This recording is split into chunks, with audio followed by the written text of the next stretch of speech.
Class. देखिए, इसके पिछले वाले वीडियो में हम आपको क्लास 10 लेसन नंबर 3 हम लोग का चल रहा है, दो चर वाले रैखिक समीकरण। उसमें हम आपको ग्राफीय विधि और प्रतिस्थापन विधि बता दिए थे कि कैसे आपको सिद्ध करने, यानी प्रतिस्थापन विधि द्वारा अगर कोई समीकरण दिए जाए तो उस समीकरण के हम कैसे मान ज्ञात कर सकते हैं। समझ में आ रही बात? आज का जो टॉपिक है, आज के टॉपिक में हम लोग बात करेंगे विलोपन विधि और वज्र गुणन विधि। देखिए, बहुत बच्चे डरते हैं कि वज्र गुणन विधि बहुत ही ज़्यादा कठिन होने वाली है, लेकिन बिल्कुल डरिए मत। इस वीडियो में आपको वज्र गुणन विधि एकदम इजीली हम बता देंगे कि एकदम कैसे उसको आप आसानी से सॉल्व कर सकते हैं। समझ में आ रही बात? तो चलिए हम लोग वीडियो स्टार्ट करते हैं और देखते हैं। ठीक है, चलिए। देखिए, हमारा फर्स्ट जो है टॉपिक समय पढ़ना है पहले विलोपन विधि। विलोपन विधि है क्या, पहले उसको आप समझ लीजिए।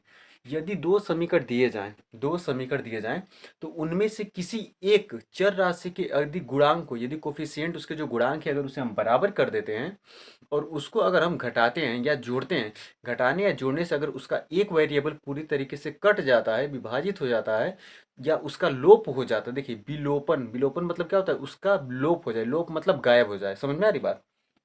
देखिए, हम कैसे समझाते हैं आपको। जैसे मान लीजिएगा कि एक इक्वेशन हमें दिया गया है, जैसे लिख दिया गया है कि समीकरण, देखिए एक समीकरण हमारे पास है कि समीकरण x plus 3y is equal to 12। X plus 3y equal to क्या है? 12। और दूसरा समीकरण हमारा हो गया है कि 2x प्लस, मान लीजिए कि y इज इक्वल टू, या मान लीजिए 3y इज इक्वल टू, मान लीजिए कि 60। कितना है? 60 है। में एक्स वाई का मान ज्ञात करिए। एक्स वाई का मान विलोपन विधि द्वारा ज्ञात कीजिए। कौन सी विधि? विलोपन विधि द्वारा ज्ञात कीजिए। समझ में आ रही बात? तो देखिए, इक्वेशन क्या लिखा गया है कि x plus 3y is equal to 12 और दूसरा है 2x plus 3y is equal to 60। इसका क्या करना है? विलोपन विधि द्वारा मान ज्ञात करना है। आपको विलोपन विधि में पहले करना क्या है कि दोनों दिए गए समीकरण में से किसी भी एक के, यानी x या y, किसी एक चर राशि के गुणांक जो होंगे उसको आपको बराबर करना है। जैसे मान लीजिए पहला समीकरण हमें दिख रहा है, क्या दिख रहा है? देखिए ध्यान से। पहला समीकरण है कि x plus 3y is equal to 12। X plus 3y is equal to क्या है? 12। और दूसरा है कि 2x plus 3y is equal to 60। अगर हम ध्यान से देखें इन दोनों समीकरण में से, तो यहाँ भी 3y है और यहाँ भी कितना है? 3y है। दोनों गुणांक आपस में क्या है? बराबर है। तो जब बराबर है तो विलोपन विधि में करना क्या है कि इसे सिंपल घटा देंगे। हम क्या कर देंगे? घटा देंगे। कैसे घटाएंगे? तो इसको घटाएंगे तो ये भी माइनस, ये प्लस है तो माइनस, और ये भी क्या हो जाएगा? माइनस हो जाएगा। अब देखिए, -2x और ये +x, -2x, देखिए दो, इसका गुणांक कितना होगा? दो में से एक घटेगा तो -1, क्योंकि यहाँ पर माइनस है। ये -1x, यानी 1 को हटा देंगे तो क्या बचा? -x। ये +3 और ये -3 दोनों आपस में क्या होंगे? कट जाएंगे। और ये बराबर -60 में से अगर आप 12 घटाएंगे तो -48 आएगा। कितना आएगा? -48। देखिए, माइनस से माइनस क्या होगा? कट जाएगा। तो x का मान क्या आ गया? 48। क्या आया? 48। और जब x का मान 48 है तो y का मान ज्ञात करना है, तो लिख लेंगे कि समीकरण 1 से। देखिए, या तो समीकरण 1 या समीकरण 2, किसी एक में आप मान रख लीजिए। जैसे हम मान लेंगे कि समीकरण कौन सा? x plus 3y is equal to 12। अब इसमें x का मान कितना है? 48 रख लीजिए, तो ये हो जाएगा 48 प्लस 3y, ये बराबर कितना हो गया? 12। अब इसको इधर कर दीजिए, इसको इधर कर दीजिए। देखिए, ये हो गया 48, ये 12 आएगा तो इधर हो जाएगा -12, बराबर जाएगा तो -3y। 48 में से 12, 8 में से 2 गया 6, 4 में से 1 गया 3, 36 बराबर -3y। 3 से कटा देंगे तो कितना हो जाएगा? 12, यानी 12 ये बराबर -y, यानी y बराबर -1 से गुणा कर देंगे तो ये कितना हो जाएगा? -12। तो y का मान कितना आ गया? -12। और x का मान कितना आ गया? 48। तो विलोपन विधि में करना क्या है वो ध्यान से समझिए।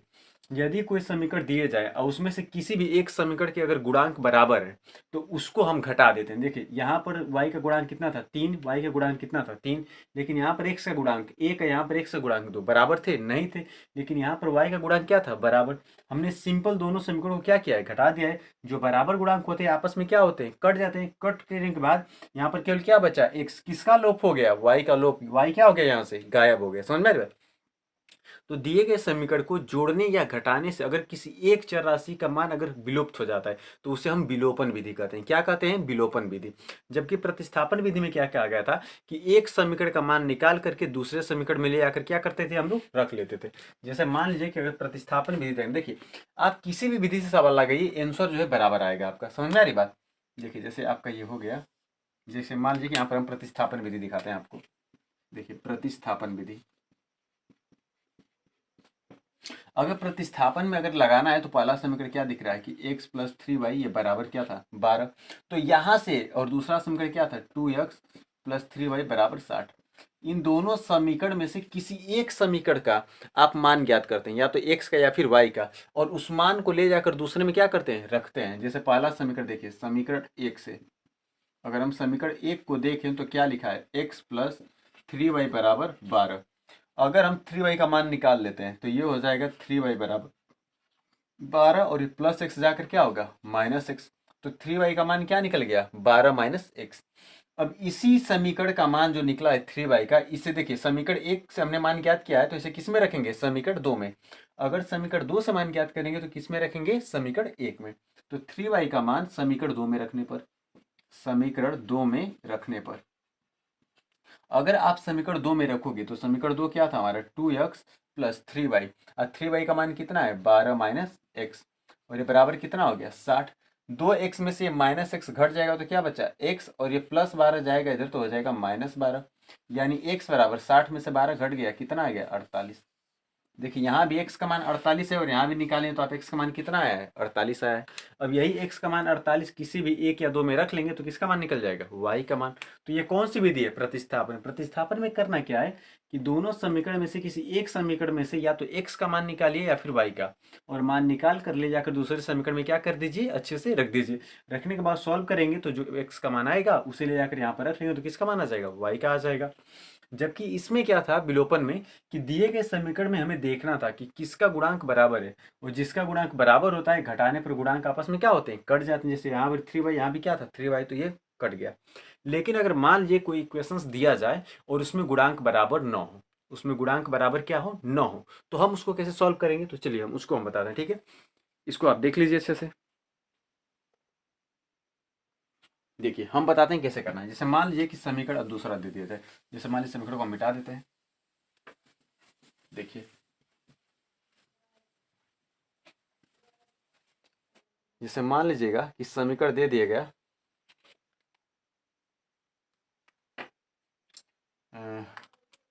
जैसे कोई समीकरण, जैसे मान लीजिएगा समीकरण है x माइनस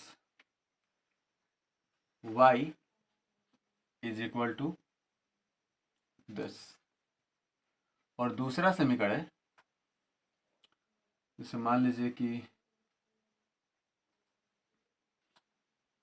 x या 4x माइनस या plus 2y is equal to 15।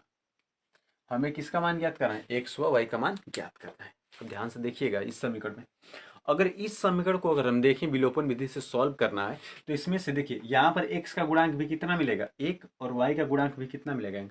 पहले आपको गुणांक समझ में आ रहा है क्या होता है, हमने बहुपद में बताया था गुणांक होता क्या है।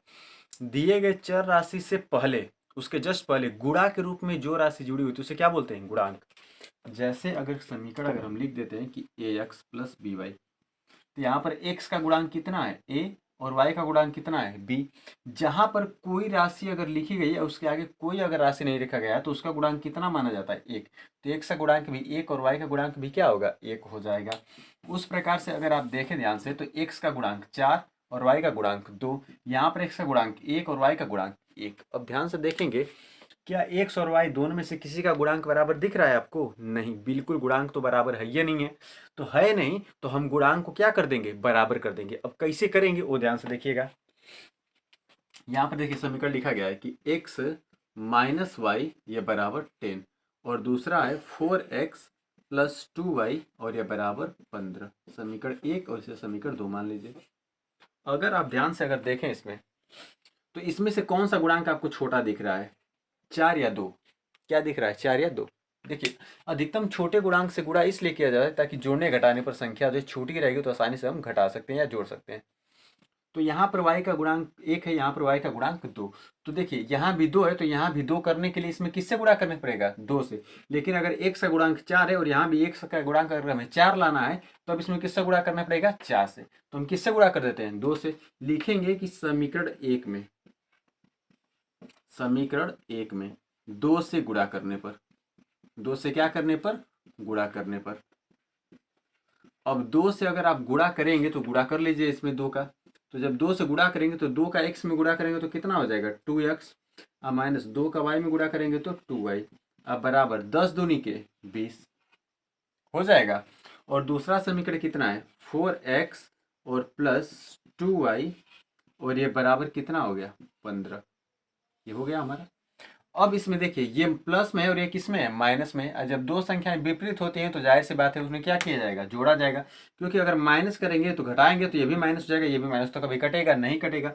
और जब संख्याओं के चिन्ह विपरीत हो तो उन्हें हम जोड़ लेते हैं, और जब बराबर हो तो उन्हें क्या करते हैं? घटा देते हैं। ये चीज़ ध्यान दीजिएगा। देखिए यहाँ भी माइनस, यहाँ भी क्या है? प्लस है। दोनों चिन्ह विपरीत तो क्या करेंगे? जोड़ेंगे। लेकिन यहाँ भी माइनस और यहाँ भी माइनस होता तब क्या करते? घटा देते। अब देखिए अगर जोड़ेंगे, लिख लीजिएगा, आगे नहीं समझ में आएगा तो जोड़ने पर क्या किया जा रहा है? जोड़ने पर। तो जैसे ही जोड़ेंगे तो ये माइनस प्लस आपस में क्या होंगे? कट जाएंगे। 4 और 2 मिलकर कितना होगा? 6x, ये बराबर 20 में 15 जोड़ लेंगे तो कितना हो जाएगा? 35। यानी x का मान कितना आ गया? 35/6। ठीक है। या इसी को लिख सकते हैं कि 5 सही 5/6। इसी का मान हम क्या लिख सकते हैं? 5 से 5/6। x का मान 35/6 है। अब किसका मान ज्ञात करना है? y का। तो लिख लेंगे चूंकि समीकरण 1 से, भाई या तो 1 में रखिए या फिर 2 में। समीकरण 1 छोटा इसलिए समीकरण 1 को हम सॉल्व करते हैं समीकरण 1 से। तो समीकरण 1 क्या है? x minus y is equal to 10। x का मान 35/6 रख लीजिएगा, 35/6। अब माइनस वाई बराबर 10। y को इधर कर दीजिए, 10 को इधर कर दीजिए, तो y बराबर 35/6। ये प्लस 10 आएगा तो -10। हमने क्या किया? y को इधर कर दिया और x को इधर कर दिया। अब देखिए 35 माइनस 6 दाम में 60, अब बटे में 6 घटाएंगे तो कितना आएगा? -25/6। ये किसका मान है? y का। या इसको होल में लिखेंगे तो -4 से 1/6। ठीक है, ये हमारा क्या आ जाएगा? आंसर। तो ये किसका मान निकल गया? y का। और ये किसका मान निकल गया? x का मान निकल गया। समझ में आ रही बात? तो विलोपन बहुत ही इजी है। देखिए हमें यहाँ पर गुणांक बराबर नहीं थे तो हमने गुणा करके उसका गुणांक क्या किया? बराबर किया। चिन्ह विपरीत हैं तो जोड़ेंगे, और अगर चिन्ह बराबर है माइनस और ये भी माइनस तो क्या कर देंगे? घटा देंगे। समझ में आ रही बात? अगर आप इसका स्क्रीनशॉट लेना चाहे तो स्क्रीनशॉट ले लीजिए। इसके बाद हम लोग समझते हैं कि वज्र गुणन विधि क्या है।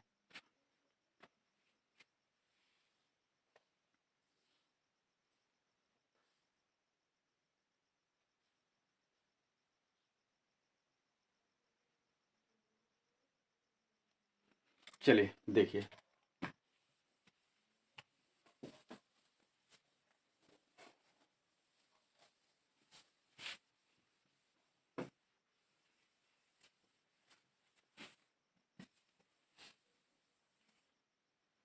नेक्स्ट है हम लोगों का वज्र गुणन विधि। क्या है? वज्र गुणन विधि। देखिए वज्र गुणन विधि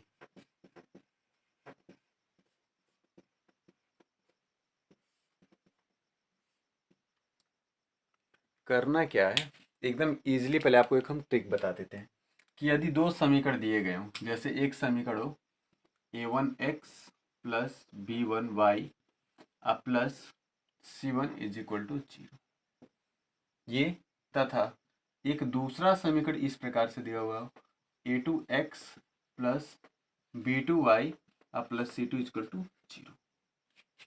ये हमें दो समीकरण अगर दिए गए हों, समझ में आ रही बात? a1x b1y plus c1, a2x b2y plus c2, अगर ये दिए गए हों तो मान ज्ञात करने का फार्मूला क्या होता है कि x बटे में जब आप जैसे ही x लेंगे ना तो x गुणांक को छोड़ दीजिए और बाकी गुणांकों को लिखिए। देखिए तो y का गुणांक क्या बचेगा? b1, और यहाँ पर क्या बन गया? c1, और यहाँ पर x गुणांक को छोड़ दीजिए तो क्या बचेगा? b2 नीचे रखिए और यहाँ पर c2, और इसका क्रॉस मल्टीप्लीकेशन हो जाता है। अब अगर हमें y का गुणांक लेना है, किसका गुणांक लेना है, y का, तो y का लेंगे तो y को छोड़ देंगे गुणांक, देखिए y का गुणांक b1 छूट जाएगा, यहाँ पर b2, तो y का गुणांक छोड़ देंगे तो यहाँ पर क्या बचा पहले c1। देखिए क्रम हमेशा आगे से लेंगे और c1 के बाद अब वापस रिटर्न होकर आएंगे तो किस में आ जाएगा, a1 में। यहाँ पर इसको छोड़ देंगे तो क्या बचेगा, c2, और c2 के बाद वापस घूम कर आएंगे तो यहाँ क्या बचेगा, a2, और इसका भी क्रॉस मल्टीप्लीकेशन होगा। ठीक है, और ये बराबर अचर पद हम क्या ले लेते हैं, 1, इस पूरे के बटे में। देखिए अचर पद लेंगे तो ये गुणांक छूट जाएगा c1, और यहाँ पर क्या छूट जाएगा, c2, तो यहाँ पर क्या बचेगा, a1, और दूसरा गुणांक क्या बचेगा, b1, और इसका गुणांक क्या बनेगा, a2, और इसका गुणांक क्या मिलेगा, b2, और इन दोनों का भी क्या कर दिया जाएगा, क्रॉस मल्टीप्लीकेशन कर दिया जाएगा। ठीक है, अब क्रॉस मल्टीप्लीकेशन होता क्या है, तो देखिए ये मान निकलता है कि x बटे में इसका इसमें गुणा करेंगे तो क्या हो जाएगा, b1 इंटू c2, अब बीच में क्या होगा हमेशा माइनस, और इसका इसमें गुणा कर लेंगे तो क्या हो जाएगा, b2 इंटू c1, और ये बराबर y बटे में इसका गुणा कर लेंगे तो ये हो जाएगा c1 इंटू a2, और माइनस इसका गुणा कर लेंगे तो a1 इंटू c2, और ये बराबर अचर पद 1 अपान इसका गुणा कर लेंगे तो a1 b2, और माइनस b1 a2। समझ में आ रही बात, ये हमारे इक्वेशंस बन जाएंगे। अब इसी को हमें सॉल्व करना होगा। ठीक है, तो ये तो हमें हो गया नियम जो आपको करने हैं। ठीक है, अगर आपको ये समझ में आ रहा होगा तो इसे आप पहले अभी नोट करिए, हम इक्वेशंस आपको बिल्कुल इसी के बेस पर बताएंगे कैसे आपको ज्ञात करने हैं। ठीक है, चलिए इसको देख लीजिए पहले।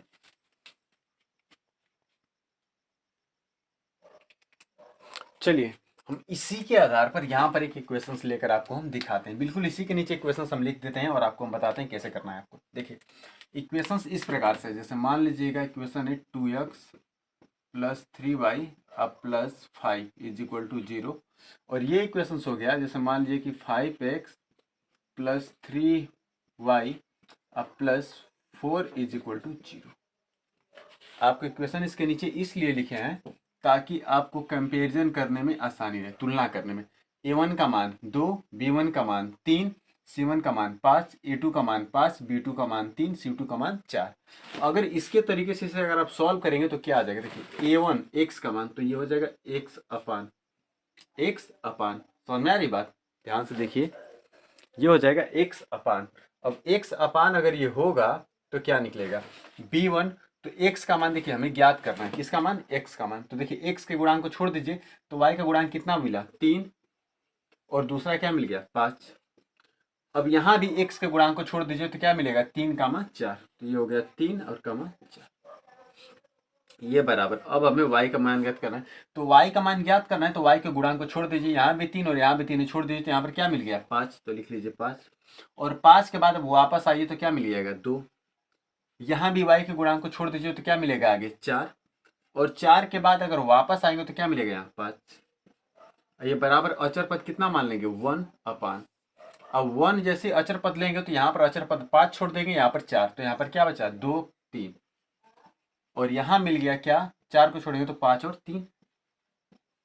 देखिए बिल्कुल इसी पर है कि नहीं, और इनका भी आपस में क्रॉस मल्टीप्लीकेशन कर देना है। क्या कर देना है, क्रॉस मल्टीप्लीकेशन कर देना है।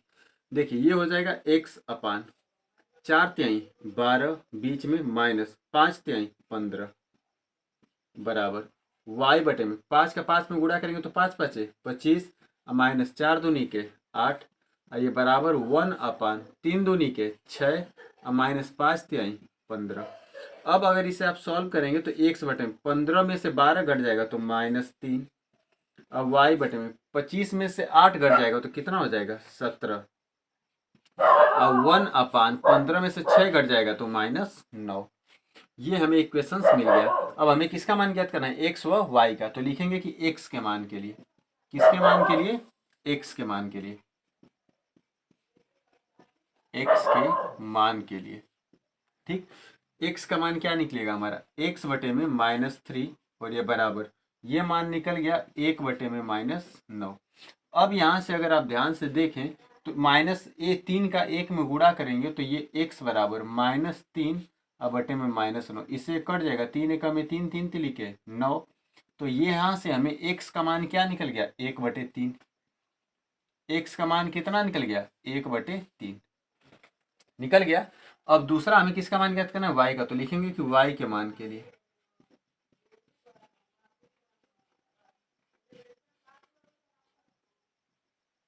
ठीक है। तो y का मान क्या निकल जाएगा, y अपान कितना हो जाएगा 17, और ये बराबर हो जाएगा -1 अपान -9।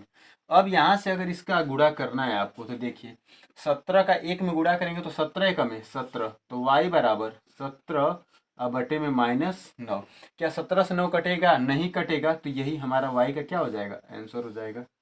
तो एक हमारा x का मान क्या निकल गया, 1/3। x का मान क्या निकल गया, 1/3, और y का मान क्या निकल गया, 17/9।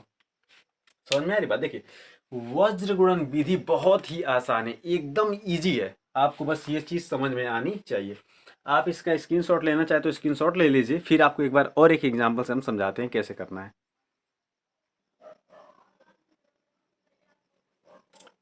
चलिए अब हम जो है एक और इक्वेशन आपको सॉल्व करके दिखाते हैं इसी पे। ठीक है, इस इक्वेशन को हम इरेज कर देते हैं, टोटल इसे भी इरेज कर देते हैं, आपने नोट कर लिया होगा।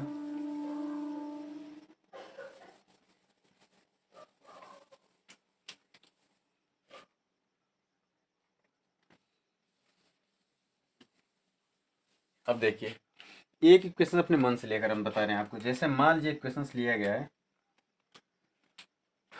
कि 2x minus 3y plus 7 is equal to 0 तथा 3x plus 4y minus 5 is equal to 0। ये दो इक्वेशन है। हमें इसमें करना क्या है, वज्र गुणन विधि का प्रयोग करके मान ज्ञात करने हैं। ठीक है, तो अगर इसमें वज्र गुणन विधि का प्रयोग करके हमें मान ज्ञात करने हैं तो सबसे पहला काम कि हमें इसमें देखना है कि जो समीकरण दिए गए इसको सॉल्व कैसे करेंगे। ठीक है, तो वज्र गुणन विधि का प्रयोग करके तो लिखेंगे कि वज्र गुणन विधि द्वारा, देखिए वज्र गुणन विधि द्वारा।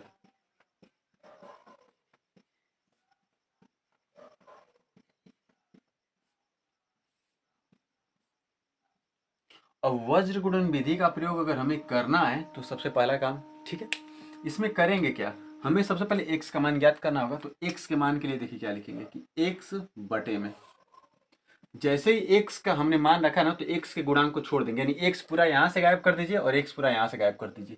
तो यहाँ पर गुणांक क्या बचा, y के आगे क्या है -3 है, तो लिखेंगे -3, और यहाँ पर क्या बच गया 7। यहाँ पर x को छोड़ दीजिए तो क्या बचा है, y का मान 4, और दूसरा क्या बचा है -5, हमने रख लिया, और ये बराबर हो गया। अब क्या करना है y, और जब y का मान ज्ञात करेंगे तो y के गुणांक को भूल जाइए। तो क्या बचा यहाँ पर 2, तो सबसे पहले इधर से चलते हैं, याद रखिएगा। तो पहले क्या लिखेंगे 7, उसके बाद घूम कर वापस आएंगे तो क्या लिखेंगे 2, और यहाँ से देखिए y के गुणांक को अगर हम छोड़ दें तो यहाँ पर क्या बचा -5, और -5 के बाद इधर आएंगे तो क्या बचेगा 3, और अचर पद लिख लेंगे 1, और 1 जैसे लिखेंगे तो अचर पद 7 छोड़ देंगे, यहाँ पर 5, तो 7 को हटाएंगे तो क्या बचेगा 2, -3, और यहाँ पर क्या मिल जाएगा 3, और ये मिल जाएगा 4। अब इतना हमें मान रख लिया गया है। अब इसमें अगर वज्र गुणन विधि का प्रयोग करना है तो इन दोनों का क्रॉस मल्टीप्लीकेशन, ध्यान से देखिए ये होगा। अब इसको सॉल्व करते हैं हम लोग। देखिए ये हो जाएगा x अपान, देखिए माइनस का माइनस में गुणा करेंगे तो प्लस, तो 5 तिहाई कितना होगा 15, और माइनस बीच में 7 चौक 28, और ये बराबर हो गया। यहाँ पर y अब बटे में, यहाँ से 3 7 21, और बीच में क्या होगा माइनस, और 5 दूनी के 10, ये माइनस है तो माइनस माइनस मिलकर क्या होगा +10, और ये बराबर अचर पद कितना मिल गया 1, और बटे में कर देंगे तो 4 दूनी के 8, और माइनस 3 तिली के 9, तो माइनस माइनस +9। अब इसे अगर हम सॉल्व करेंगे तो क्या मिल जाएगा, x बटे में 28 में से 15 घट जाएगा तो -13, कितना बचेगा -13, ये बराबर y बटे में 21 में 10 जोड़ लेंगे तो कितना हो जाएगा 31, और ये बराबर 1 अपान 9 और 8 मिलकर कितना हो जाएगा 17। अब यहाँ से हो गया। अब हमें इसमें किसका मान ज्ञात करना है, एक बार x का और एक बार y का। तो लिखेंगे कि x के मान के लिए, किसके मान के लिए, x के मान के लिए। तो पहले देख लीजिए, हम लिख लेते हैं कि x के मान के लिए।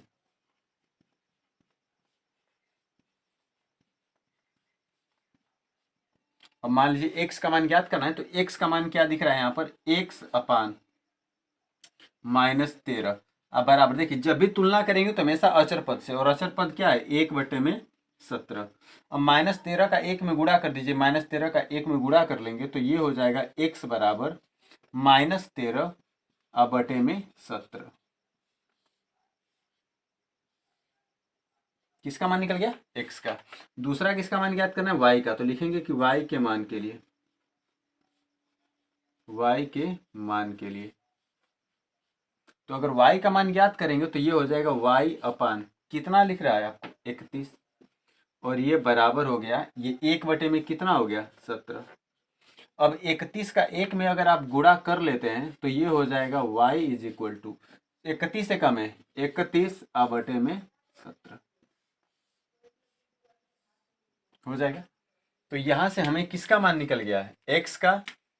और ये नीचे हमें किसका मान निकल गया? y का। ठीक है। देखिए कुछ करना नहीं है बाबू, जो भी करना है आपको यही करना है। करना क्या है एक बार फिर समझा देते हैं, आपको अच्छे से समझ में आ जाएगा क्या करना है। पहले हमने किया क्या है कि अगर x के मान को ज्ञात करना है तो हम x के गुणांक को छोड़ देंगे। हमने x लिखा है, गुणांक को छोड़ दिया, क्या बचा है? -3। और यहाँ पर क्या बच गया है? 7। यहाँ भी x है, इसके गुणांक को भूल जाइए, तो क्या बचा है? 4 -5। तो 4 हो गया नीचे और -5 हो गया यहाँ पे। अब हमें किसका मान ज्ञात करना है? y का। तो y के गुणांक को भूल जाइए। और जब y के गुणांक को यहाँ से अगर भूल जाएंगे तो यहाँ पर क्या दिख रहा है आपको? 2। तो यहाँ पर सबसे पहले देखिए 2 बाद में लिखेंगे और 7 को पहले लिखेंगे। यहाँ से y गुणांक को भूल जाइए तो पहले क्या दिखेगा? -5 और बाद में क्या लिखेंगे? 3। लास्ट वाला अचर पद 1 है, तो अचर पद यहाँ पर क्या है? 7 है। यहाँ पर अचर पद कितना है? 5। तो 7 को भूल जाइए तो 2 का मान -3 और यहाँ पर 5 को भूल जाइए तो 3 का मान 4 दिख रहा है। और गुणा करते हैं क्रॉस, पहले इसका इसमें गुणा, बीच में माइनस और इसका इसमें कर देंगे। तो 5 तिहाई 15 और माइनस 7 चौको 28, 7 तिरिके 21। और देखिए ये भी माइनस है और ये माइनस यहाँ पर बीच में रहता है, तो माइनस माइनस क्या हो जाएगा? प्लस। तो 5 दूनी के 10, 4 दूनी के 8 और बीच में माइनस होता है, तो माइनस का माइनस में गुणा करेंगे तो प्लस, और 3 तिरिके। अब देखिए x बटे में 28 में से 15 घटाएंगे, -13, 21 और 10 मिल करके 31, 9 8 मिल करके 17। अब बारी बारी से जब मान ज्ञात करना है तो x का मान के लिए तो x की तुलना हम अचर पद से करेंगे। क्या हमने? तो 13 का 1 में गुणा किया तो x का मान -13 बटे 17। y का मान ज्ञात करेंगे तो y की भी तुलना किससे करेंगे? अचर पद से। जब भी तुलना किया जाएगा तो अचर पद से। 31 से कम है 31 बटे में 17। ये हमें किसका मान निकल गया? x का। और ये किसका मान निकल गया? y का। तो अब वज्रगुणन विधि द्वारा या विलोपन विधि या प्रतिस्थापन विधि द्वारा कोई भी सवाल अगर आपको दिया जाएगा तो आप उसे जो है अच्छे से लगा सकते हैं। समझ में आ रही बात? तो इसे आप अच्छे से देख लीजिए, फिर उसके बाद आप सॉल्व कर सकते हैं।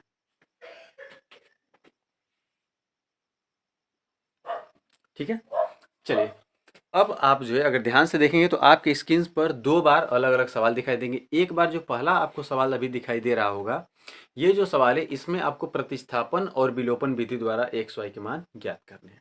समझ में आ रही बात? यानी कि आप या तो प्रतिस्थापन विधि का भी प्रयोग कर सकते हैं या फिर विलोपन विधि का भी प्रयोग करके मान ज्ञात कर सकते हैं।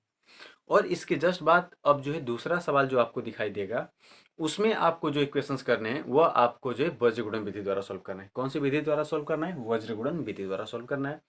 आप जो है दोनों इक्वेशंस को ट्राई करिए, प्रतिस्थापन विधि से भी, विलोपन विधि से भी और वज्रगुणन विधि से भी। और इसके बाद वाले वीडियो में हम लोग अब सॉल्व करेंगे लिखित सवाल। ठीक है, प्रॉब्लम्स जो होंगे उसको सॉल्व करेंगे। जैसे आयु संबंधी क्या होंगे, संख्या संबंधी क्या हो सकता है, नियत भाड़ा संबंधी क्या हो सकता है। तो इस तरह के सवाल हम अगले वीडियो में चर्चा करने वाले हैं। ठीक है, तो चलिए आज की वीडियो में इतना ही। अच्छे से स्टडी करते रहिए, अगले वीडियो में फिर मिलेंगे, तब तक अपनी पढ़ाई कंटिन्यू करिए।